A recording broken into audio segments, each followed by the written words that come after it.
লেকটাউনে মেসির মূর্তি সরানো নিয়ে জটিলতা এখনও কাটেনি।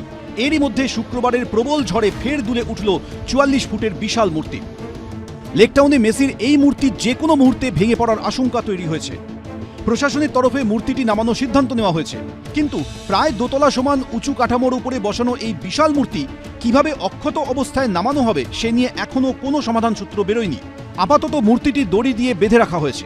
তবে তারপরও শুক্রবার দুপুরে প্রবল ঝড় বৃষ্টি শুরু হলে ফের বিপজ্জনকভাবে দুলতে শুরু করে মেসির মূর্তি। শুক্রবার দুপুরের প্রবল ঝড়ে বিভিন্ন জায়গায় ক্ষয়ক্ষতি হয়েছে। এই দিনের ঝড়ে মেসির মূর্তিটিকে আবারও দুলতে দেখা যায়, কিন্তু কোনো রকম দুর্ঘটনা ঘটেনি। এবং সেটাই অনেকে মনে করছেন যে পিডব্লিউডির তৎপরতায়, অর্থাৎ যেভাবে দড়ি দিয়ে মেসির মূর্তিটিকে বেঁধে রাখা হয়েছে তার ফলে আজকে কিন্তু ঝড়ে এই মূর্তিটি ভেঙে পড়েনি, বড় ধরনের বিপদ এড়ানো গিয়েছে। এখন এটাই দেখার যে এই মূর্তিটি নিয়ে শেষ পর্যন্ত প্রশাসন কী সিদ্ধান্ত নেয়। পিডব্লিউডির তরফে আগেই জানানো হয়েছিল যে মূর্তিটি অবৈজ্ঞানিকভাবে তৈরি হয়েছে, ঠিক নেই সেন্টার অফ গ্র্যাভিটি। শুক্রবার খড়গপুর আইআইটির এক অধ্যাপককে নিয়ে এসে ফের মূর্তিটি পরীক্ষা করা হয়।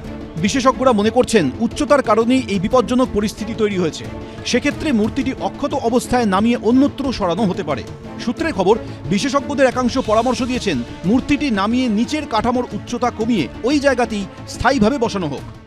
মেন হচ্ছে আপনার এখন ওটাকে নামানো, তাই না, এবং ওটা যাতে আর কি স্টেবল থাকে সেটাই আর কি দেখা। নামাতে গেলে কি অনেক সমস্যা রয়েছে? না, যখন তোলা গেছে তাহলে নামানো যাবে না কেন? আপাতত মূর্তিটি দড়ি বেঁধেই রাখা হয়েছে। মূর্তির সামনের সাবওয়ে বন্ধ করে দেওয়া হয়েছে। বাঙুর থেকে লেকটাউন যাওয়ার সার্ভিস রোডও বন্ধ করে দেওয়া হয়েছে।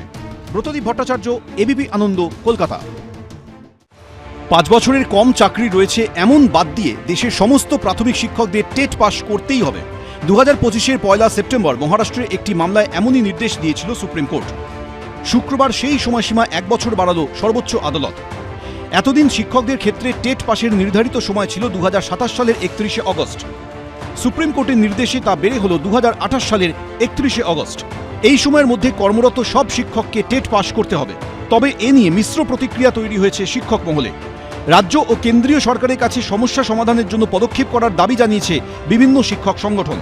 নতুন রাজ্য সরকার ক্ষমতায় এসেছেন, তাদের কাছে দাবি জানাচ্ছে এই সমস্যা সমাধানের জন্য তারাও উদ্যোগ নিক এবং কেন্দ্রীয় সরকারকে তারা জানাক এ বিষয়ে সমাধানের জন্য।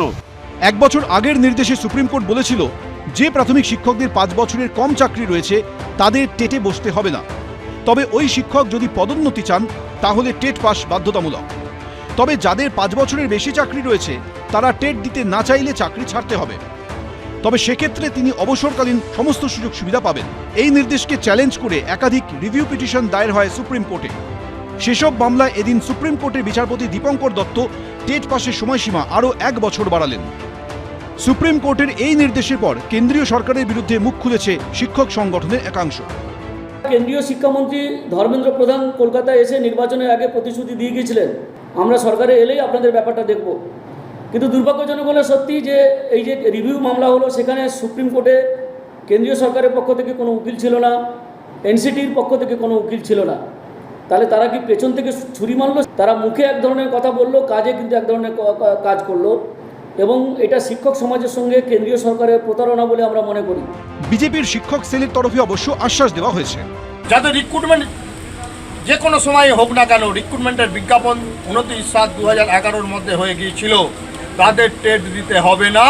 তার জন্য প্রয়োজনীয় আইন পরিবর্তন বা অর্ডিন্যান্স করে এই সমস্যার সম্পূর্ণ সমাধান হবে। আমাদের মুখ্যমন্ত্রী নাম শুভেন্দু অধিকারী, যিনি কথা দিলে কথা রাখেন। টেট দিতে হবে না, তার জন্য বিকল্প যা ব্যবস্থা আইন প্রণয়ন করার জন্য যা কিছু করার অবশ্যই আমাদের সরকার, মোদিজির সরকার, জনগণের সরকার অবশ্যই করবে। প্রাথমিক শিক্ষা পর্ষদ সূত্রে খবর, এরাজ্যে প্রাথমিক শিক্ষক শিক্ষিকার সংখ্যা 2 লক্ষের কাছাকাছি। তাদের মধ্যে প্রায় 50,000 শিক্ষক শিক্ষিকা এমন রয়েছেন যারা টেট পাশ করেননি। সৌভিক মজুমদার, কৃষ্ণেন্দু অধিকারী, এবিপি আনন্দ। এবিপি আনন্দ, এগিয়ে থাকে, এগিয়ে রাখে।